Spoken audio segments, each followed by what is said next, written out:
Morning friends, you are most welcome in GSS education. आगे हम NCERT के problem में देखते हैं छठवां क्वेश्चन। इस क्वेश्चन में कह रहा है calculate the concentration of nitric acid यानी HNO3 in the mole per litre. Okay, in the sample which has density 1.41 ग्राम पर मिलीलीटर डेंसिटी दिया हुआ है and the mass percent of nitric acid.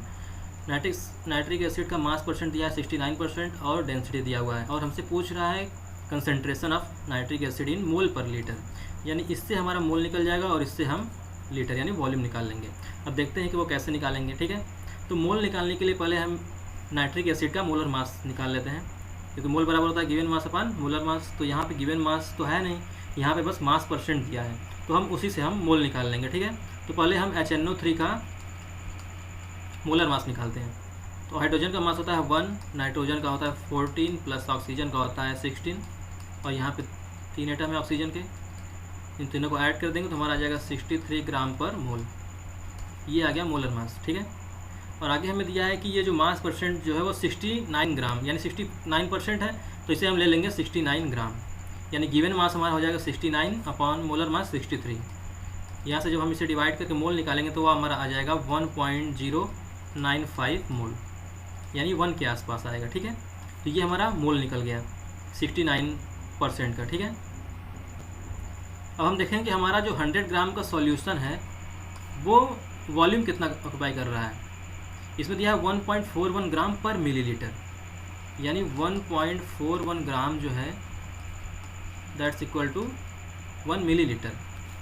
ठीक है, इतना जगह ले रहा है वो, तो 1 ग्राम के लिए कितने मिलीलीटर की आवश्यकता होगी, 1 अपॉन 1.41 मिलीलीटर। उसी तरह से 100 ग्राम के लिए 100 अपॉन 1.41, ये हमारा आ जाएगा 70.92 मिलीलीटर। ये हमारा वॉल्यूम आ गया। ठीक है, अब हमें मोल पता चल गया है, वॉल्यूम पता चल गया। अब यहाँ से हम कंसनट्रेशन निकाल सकते हैं, तो जैसा दिया उस हिसाब से रखते हैं। मोल पर लीटर निकालना है हमें। ठीक है, तो मोल रखते हैं। मोल हमारा कितना आया था 1.095 मोल अपॉन वॉल्यूम हम यहाँ पर निकाल चुके हैं 70.92 मिलीलीटर। ये मिलीलीटर में है, इसे हम लीटर में कन्वर्ट कर देंगे।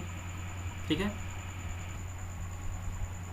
यानी इसके अपॉन 1000, तो ये हमारा फाइनल आ जाएगा 15.44 मोल पर लीटर। ठीक है, तो ये हमारा था concentration of nitric acid 15.44 mole per litre. अब देखते हैं अगला क्वेश्चन। अब अगला क्वेश्चन है how much copper can be obtain from 100 gram of copper sulphate. अब इसमें देखिए कॉपर सल्फेट जो है उसका फार्मूला है CuSO4। अब इसमें पूछा है कितना ग्राम कॉपर है। अब इसमें हम एक एक एलिमेंट का देख लेते हैं। ठीक है, जैसे ये कॉपर है और ये सल्फ़र और ऑक्सीजन है। अगर 1 मोल हम लेते हैं CuSO4, ठीक है, तो इसमें कॉपर जो होगा वो भी 1 मोल होगा, यानी 1 मोल CuSO4 में कॉपर जो होगा वो 1 मोल होगा, सल्फ़र भी हमारा 1 मोल होगा, ऑक्सीजन जो है वो 4 मोल हो जाएगा। ठीक है, क्योंकि यहाँ पे 4 ऑक्सीजन लिखा हुआ है। ठीक है, तो इतना क्लियर है कि 1 मोल अगर कॉपर सल्फेट है तो इसमें कौन कौन से एलिमेंट कितने मोल में होंगे। ठीक है, अब आगे हम देखते हैं कि मोलर मास क्या होगा कॉपर सल्फेट का टोटल। तो कॉपर का मास हमारा होता है 63.5 प्लस ऑक्सीजन का होता है सल्फ़र का होता है 32, ऑक्सीजन का होता है 16। ठीक है, हम टोटल ऐड करेंगे तो ये आएगा 159.5 ग्राम। तो ये हमारा आ गया कॉपर सल्फेट का मास। अब हम इसमें निकालेंगे इस टोटल मास में कॉपर कितना है। कॉपर 63.5 है, यानी 63.5 जो है इतना ग्राम कॉपर कितने कॉपर सल्फेट में है 159.5 ग्राम कॉपर सल्फेट में। ठीक है, सॉरी, या फिर आप इसे उल्टा करके कर लीजिए, ये सिंपल हो जाएगा। जैसे 159.5 ग्राम कॉपर सल्फेट में 63.5 ग्राम कॉपर है, तो 1 ग्राम में कितना हो जाएगा 63.5 अपॉन 159.5, और उसी तरह 100 ग्राम में इंटू 100 कर देंगे। ठीक है, तो ये हमारा फाइनल आंसर आ जाएगा 39.81 ग्राम कॉपर है, यानी 100 ग्राम कॉपर सल्फेट में 39.81 ग्राम कॉपर है, जो कि हम इसे ऐसे निकालेंगे। ठीक है, आगे देखते हैं अगला क्वेश्चन। 8वां question, determine the molecular formula of an oxide of iron in which the mass percent of iron and oxygen are 69.9 एंड 30.1%। ठीक है, तो ये आयरन और ऑक्सीजन का परसेंटेज दिया हुआ है, इससे हमें मॉलिक्यूलर फार्मूला निकालना है। ये मॉलिक्यूलर फार्मूला क्या होगा, इससे हम पहले निकाल लेते हैं मोल। तो हमारा मोल ऑफ आयरन हो जाएगा, जितना परसेंट दिया हुआ इसे हम मोल परसेंट मान लेंगे, यानी 69.9 अपॉन, यानी ये गिवन मास हो जाएगा। ठीक है, given mass upon molecular mass. Molecular mass iron का होता है 55.85। जब इसे सॉल्व करेंगे तो हमारा आएगा 1.25। इसी तरह से हम मोल ऑफ ऑक्सीजन निकालेंगे, इसका है 30.1 अपॉन 60। ठीक, ये आ जाएगा 1.88।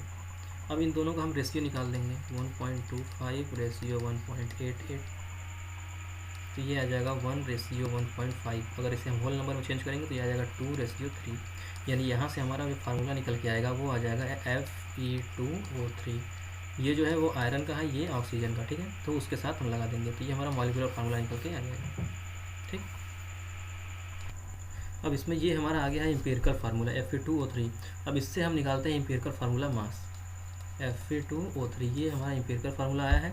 इससे जब हम मास निकालेंगे तो ये आ जाएगा 2 × 55.85 + 3 × 16, यानी टोटल हमारा आ जाएगा 159.69। ठीक है, और ये जो है हमारा एम्पिरिकल फार्मूला मास है।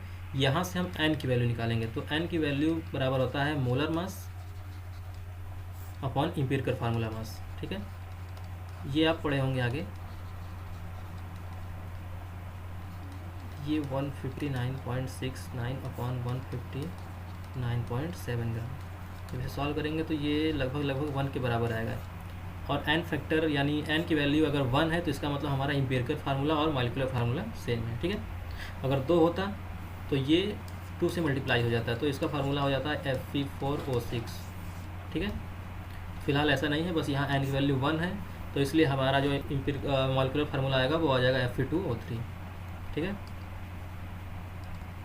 अगला क्वेश्चन दिया है, calculate the atomic mass average of chlorine using the following data.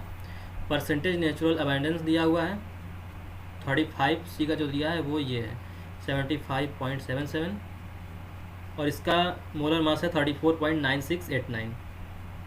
Okay, और इसका है 24.23, और इसका मास है इतना। अब इसका फार्मूला होता है, इसे एवरेज एटॉमिक मास निकालने के लिए फ्रैक्शनल अबेंडेंस जो दिया हुआ है ये इंटू मोलर मास, इन दोनों को इंटू कर देते हैं और इससे भी मल्टीप्लाई करके दोनों को जो ऐड कर देंगे हम, तो उसके बाद जो हमारा वैल्यू आएगा वो हो जाता है हमारा एवरेज वैल्यू। तो इसे हम करके देखते हैं। तो फ्रैक्शनल अबेंडेंस जो हमारा आया है वो है 75.77 अपॉन 100 इंटू 34.9689 प्लस सेकेंड वाला लेते हैं हम, ये है 24.23 अपॉन 100 इंटू 36.9659। अब इसे सॉल्व करेंगे आप तो ये आ जाएगा हमारा 26.4959 प्लस 8.9568, तो ये आ गया हमारा 35.4527। ठीक है, ये जो हमारा वैल्यू आता है लगभग उतना ही वैल्यू आता है जितना कि एटॉमिक मास होता है। जैसे क्लोरीन का 35.5 आता है, तो ये उसी के आसपास है। ठीक है, और इसको सॉल्व करने का प्रोसेस जो होता है ये होता है। इट मीन्स जो दिया हुआ है हमारा नेचुरल अबेंडेंस, ये और मोलर मास, इन दोनों का मल्टीप्लाई करके दोनों को ऐड कर देंगे, फिर जो फाइनल आंसर आएगा वो हमारा हो जाएगा एवरेज मास। ठीक है, अब देखते हैं अगला क्वेश्चन। अगला हमारा क्वेश्चन है, इन 3 मोल ऑफ इथेन। इथेन का 3 मोल है, उसमें पूछ रहा है कि calculate the number of mole of carbon atom. 3 mole ethane पहले हम लिख लेते हैं, यानी ये C2H6 जब लिखा हुआ है तो ये 1 मोल है। अब हमें बोल रहा है 3 मोल, यानी 3 से मल्टीप्लाई कर देंगे। ठीक है, 3C2H6 हो जाएगा, तो ये हमारा आ जाएगा C6H18 ओरिजिनल ये है। ठीक है, 3 मोल अगर हम लेंगे, या फिर ऐसे भी लिख सकते हैं। तो नंबर ऑफ कार्बन एटम इसमें पूछा है कितने हैं, इसमें नंबर ऑफ कार्बन एटम कितने हैं, 6 है, तो यानी total number of carbon atom 6 हो जाएंगे। Number of hydrogen atom 18, okay, यानी 3 × 6। Number of molecule of ethane, यहाँ पे पूछा है number of molecule of ethane. तो 1 मोल जब हमारा इथेन था तो 1 मोल में नंबर ऑफ मॉलिक्यूल कितने होते हैं, Na के बराबर, यानी एवोगाड्रो नंबर 6.022 × 10⁻23। अब उसी तरह 3 मोल इथेन हम लिए हुए हैं, तो इसका हो जाएगा 3Na, यानी 6.022 × 10⁻23 × 3, ठीक है। ये जो वैल्यू आएगी वो आ जाएगी number of molecule of ethane in 3 mole, ठीक है। अब अगला क्वेश्चन है, what is the concentration of sugar C12H22O11 in mole per litre if 20 gram are dissolve in enough water to make a final volume 2 litre.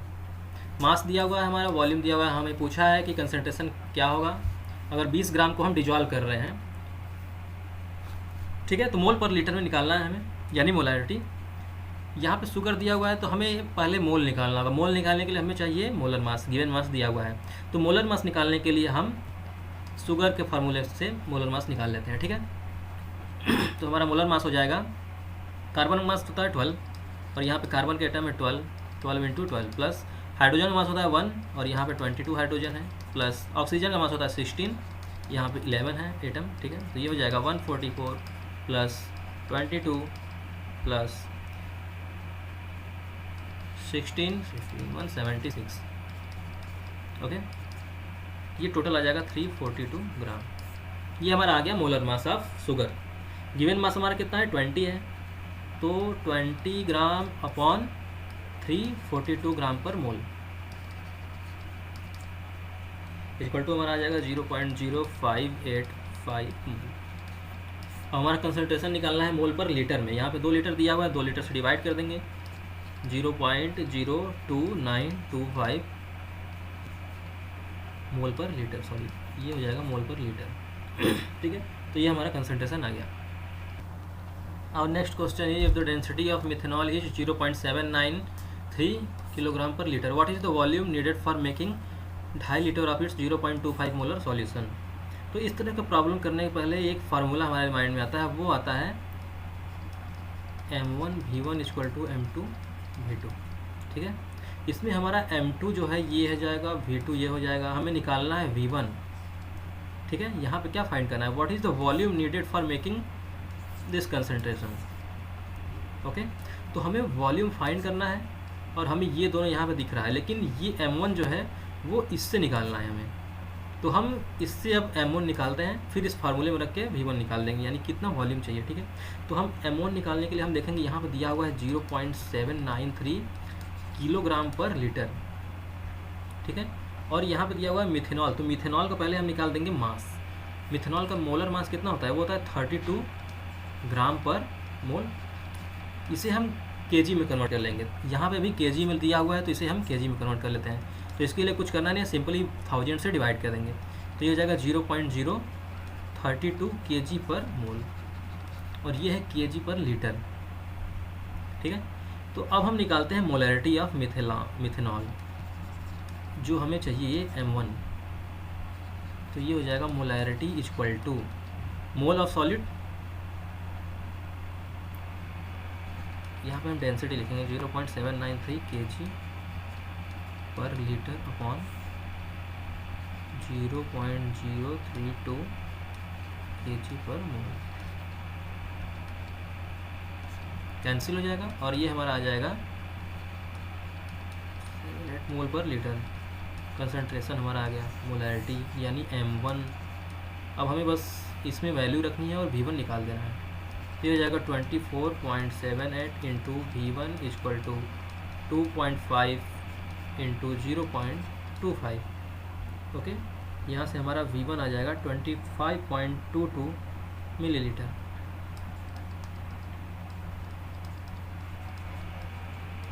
Value पहले litre में आएगी, हम 1000 से डिवाइड कर दिए हैं, ठीक है। ये फाइनल वैल्यू आ गई। इसमें हमारा जो यूज था वो था फार्मूले का M1V1 = M2V2, और दूसरी चीज़ थी कि हमें कंसंट्रेशन कैसे निकालना है, ठीक है।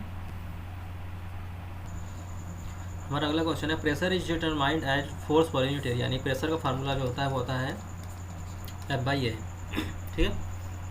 और SI यूनिट जो होता है प्रेशर का होता है पास्कल, जो कि न्यूटन पर मीटर के स्क्वायर के बराबर होता है। और प्रेशर का बहुत सारे यूनिट होते हैं जो आप चाहे याद कर सकते हैं, क्योंकि उसका बहुत यूज है गैसियस स्टेट में आगे, ठीक है। यहाँ पे हम बस इसका यहाँ पे यूज करेंगे, पास्कल बराबर होता है न्यूटन पर मीटर स्क्वायर। यहाँ दिया हुआ if the mass of the air at sea level is 1034 gram per centimetre square, calculate the pressure in pascal. Pressure बराबर होता है force per unit area. Force यहाँ पे नहीं दिया हुआ है, नहीं एरिया दिया हुआ है, बस मास दिया हुआ है। तो हम जानते हैं फोर्स बराबर क्या होता है, mass into acceleration upon area. Mass दिया हुआ है 1034 gram per centimetre square. Acceleration हमारा होता है 9.8 मीटर पर सेकेंड स्क्वायर। अब इस सेंटीमीटर स्क्वायर को मीटर स्क्वायर में चेंज कर देते हैं यहाँ, क्योंकि यहाँ पे मीटर है, ठीक है। तो ये हो जाएगा 100 का whole square centimetre square upon metre square. Conversion factor है ये, ठीक है। ग्राम को केजी में चेंज कर देते हैं, ये हो जाएगा 1 kg अपॉन 1000 ग्राम। ओके, सारी चीज़ चेंज हो गई हैं। अब इसे हम लिख सकते हैं 1.01332 इंटू 10⁵ kg पर मीटर सेकेंड पर सेकेंड स्क्वायर, ठीक है। तो ये हमारा फाइनल वैल्यू आ जाएगी। अब इसे हम डायरेक्ट पास्कल भी बोलते हैं, यानी kg पर metre per second square equal to होता है पास्कल। अब ये कैसे आता है, 1 newton equal to 1 kg metre per second square, यानी force equal to mass into acceleration. से मास का होता है kg, acceleration metre per second square, ठीक है। और 1 pascal equal to newton per metre square. 1 newton equal to ये है, इसे हम इसमें यहाँ पे रख देते हैं, तो हो जाएगा kg metre per second square upon metre square. तो ये फाइनली यही होता है, ठीक है। आप इसे लिख के अलग से ट्राई कर सकते हैं, क्लियर, ताकि आपको समझ में आ जाए। अब अगला देखते हैं। हमारा अगला क्वेश्चन है, what is the SI unit of mass, how it is defined. इसे डिफाइन कैसे करते हैं, इसका एसआई यूनिट क्या होता है। तो मास का एसआई यूनिट जो होता है वो किलोग्राम होता है, और किलोग्राम को हम लोग डिफाइन करते हैं तो mass equal to mass of international prototype of kilogram, ठीक है। आप इसे रट लीजिए या याद कर लीजिए, यही होता है इसका definition, mass equal to the mass of international prototype of kilogram, ठीक है।